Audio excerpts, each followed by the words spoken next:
Hi guys, in this video I'm going to show you how to use count function in your Google Sheet. So I have a sample dump here which has a couple of columns and rows. So I want to count rows in a column.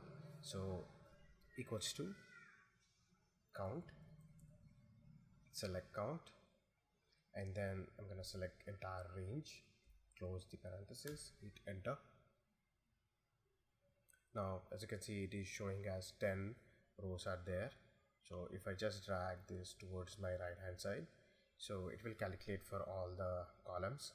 So as you can see, where you have names or else you have text, it is reflecting as zeros. As you can see, for column C and column E, it is reflecting as 0. So count function only works for values, so it will not be work where it has a text. So this is how you can use the count function for any numeric values. You can count. Always use count if you have values.